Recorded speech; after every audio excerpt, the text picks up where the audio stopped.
آج کی ہماری ویڈیو سرکار عباس علمدار علیہ السلام کی شادی پر ہے۔ اس عظیم الشان شادی پر آل محمد کے گھرانے کے کس کس ہستی نے سرکار عباس علمدار علیہ السلام پر کیا کیا نچھاور کیا۔ تاریخ بتاتی ہے کہ 47 ہجری 7 شعبان کو امام حسن علیہ السلام کے گھر میں شہزادہ قاسم کی آمد ہوئی تو امام حسین علیہ السلام امام حسن علیہ السلام کو مبارکباد دینے کے لیے آئے۔ امام حسین علیہ السلام نے امام حسن علیہ السلام کو گلے لگایا اور شہزادہ قاسم کی آمد کی مبارکباد دی اور کہا، اے بھائی حسن، میں چاہتا ہوں اس خوشی میں ایک اور خوشی شامل کر کے اسے اور اچھا نہ کر دیں۔ اب امام حسن علیہ السلام نے کہا، بھائی کیا کہنا چاہتے ہو؟ امام حسین علیہ السلام نے کہا، بھیا ذرا دیکھو بابا کی تصویر، عباس جوان ہو گیا ہے، میں چاہتا ہوں آج اس کا رشتہ طے کر دیتے ہیں۔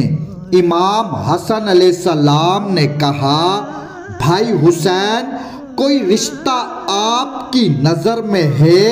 امام حسین علیہ السلام نے کہا، لبابہ بنت فضل بن عبداللہ بن عباس۔ امام حسین علیہ السلام نے کہا، بھائی حسن لبابہ بنت فضل کے گھر عباس کا رشتہ لینے چلتے ہیں۔ اب تاریخ بتاتی ہے کہ اللہ کے سوارے ہوئے نے خود کو پھر سوارا، دونوں بھائی تیار ہوئے، فضل کے گھر کی طرف چلے، فضل کے گھر پر پہنچے، فضل گھر سے باہر آیا۔ جب دونوں بھائیوں کو فضل نے دیکھا تو قدموں میں گر کر کہتا ہے، آج چونٹی کے دروازے پر دو سلیمان، مولا مجھے حکم دیا ہوتا میں خود آپ کی خدمت میں حاضر ہو جاتا۔ اب امام حسن علیہ السلام نے فرمایا، اے فضل مطلب بھی ہمارا تھا اور آنا بھی ہمیں چاہیے تھا۔ اب فضل بن عبداللہ نے عرض کیا، مولا آپ کو غلام سے کیا مطلب ہے؟ امام حسن علیہ السلام نے فرمایا، ہم تیری بیٹی لبابہ کا رشتہ مانگنے آئے ہیں۔ فضل نے کہا، مولا کس کے لیے؟ امام حسن علیہ السلام نے فرمایا، اپنے بابا کی شبیہ عباس کے لیے۔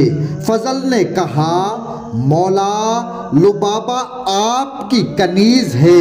امام حسن علیہ السلام نے فرمایا، فضل ہمیں کچھ دن دو کہ ہم نے تیاری کرنی ہے۔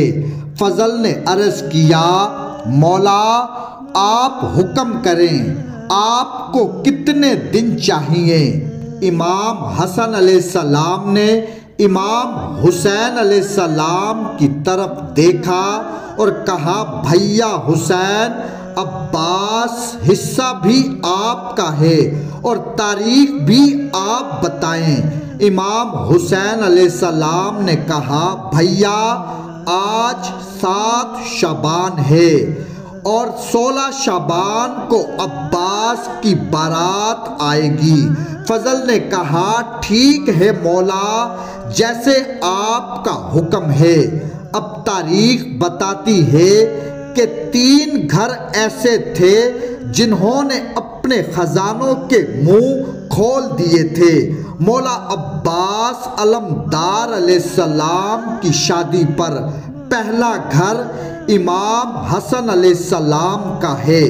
امام حسن علیہ السلام کی دولت کے بارے میں، جن کے خزانے کے بارے میں علماء دین کی کلمے آج بھی حیران ہیں کہ سونے چاندی کے برتنوں میں امام حسن علیہ السلام لوگوں کو کھانا کھلاتے تھے، اور اگر کوئی کھاتے ہوئے یہ سوچتا کہ اتنے قیمتی برتن تو امام حسن علیہ السلام وہ برتن بھی اسے دے دیتے۔ اور دوسرا گھر امام حسین علیہ السلام کا ہے۔ امام حسین علیہ السلام وہ ہیں کہ جس کے خزانے کی ادنا سخاوت کا نام جنت ہے۔ اور تیسرا گھر پاک بی بی سیدہ زینب سلام اللہ علیہا کا ہے۔ ان تین گھروں نے خزانوں کے منہ کھول دیے۔ اب 16 شعبان کا دن آ گیا اور حضرت عباس علمدار علیہ السلام کی بارات چلی۔ تاریخ بتاتی ہے کہ جناب عبداللہ بن جعفر طیار جو سیدہ زینب سلام اللہ علیہا کے شوہر ہیں، جناب عبداللہ کے بارات میں 100 نوکر ایسے تھے جنہوں نے بڑے بڑے تشت سروں پر اٹھائے ہوئے تھے۔ کسی تشت میں دھرم، کسی تشت میں دینار، کسی میں سونا، کسی میں چاندی، کسی میں جواہر۔ عبداللہ بن جعفر مٹھیاں بھر بھر کر مولا عباس پر نچھاور کر کے کہتا کہ اے مدینے والو، نبی پر درود پڑھو اور علی کے دشمنوں پر لعنت کر کے یہ سب لوٹتے جاؤ۔ تاریخ بتاتی ہے کہ دوسرا گھر امام حسن علیہ السلام کا تھا، جس نے سرکار عباس علمدار علیہ السلام کی شادی پر اپنے خزانوں کے منہ کھول دیے۔ سرکار عباس علمدار علیہ السلام کی شادی پورے 14 دن امام حسن علیہ السلام نے عباس کا ولیمہ کیا۔ امام حسن علیہ السلام نے اپنے مہمان خانے کے دروازے کھول دیے اور جو بھی آئے، جو کچھ بھی کھائے، جو کچھ ساتھ لے جائے لے جا سکتا ہے۔ اس طرح 14 دن امام حسن علیہ السلام نے سرکار عباس علمدار علیہ السلام کا ولیمہ کیا۔ اب تیسرا گھر امام حسین علیہ السلام کا تھا۔ 20 دن امام حسین علیہ السلام نے سرکار عباس علمدار علیہ السلام کا ولیمہ کیا۔ رمضان کی پہلی تاریخ سے 20 رمضان تک ہر حلال جانور، ہر حلال حیوان کا گوشت ولیمے میں ہوتا۔ کائنات کا ہر پھل، ہر قسم کے میٹھے۔ اس طرح 20 دن امام حسین علیہ السلام نے سرکار عباس علمدار علیہ السلام کا ولیمہ کیا، اور یوں مدینے میں سرکار عباس علمدار علیہ السلام کی عالی شان شادی ہوئی۔ اللہم صلی علی محمد و آل محمد۔